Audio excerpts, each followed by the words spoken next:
Snehalaya silks. இங்கு ஒவ்வொரு புடவையும் ஸ்னேகா தேர்ந்தெடுத்தது உங்களுக்காக. ஈரோடு தொகுதி தமிழ் மாநில காங்கிரஸ் வேட்பாளர் விஜயகுமாரை ஆதரித்து பரப்புரை மேற்கொண்ட பாஜக தலைவர் அண்ணாமலை, பரப்புரையில் அமைச்சர் உதயநிதி பிரதமர் மோடியை அவதூறாக பேசினால் உரிய பதிலடி அளிக்கப்படும் என்றார். எங்களுடைய அரசியல் மரியாதையான அரசியலாக இருந்தாலும் ஒரு கோட்டை தாண்டும் பொழுது நாங்களும் அந்த கோட்டை தாண்டும். 29 பைசா மோடி என்று சொன்னால் கஞ்சா உதயநிதி என்று திரும்ப நீங்க சொல்லுங்க. கஞ்சா உதயநிதி என்று நீங்கள் சொல்லுங்க. நீங்க ஆட்சிக்கு வந்த பிறகுதான் தமிழ்நாட்டில் மூளை முடுக்கெல்லாம் கஞ்சா.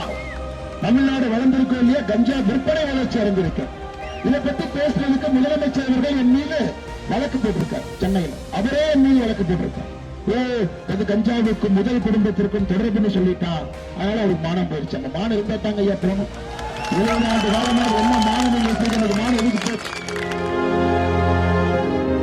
ஸ்னேஹாலயா சில்க்ஸ்.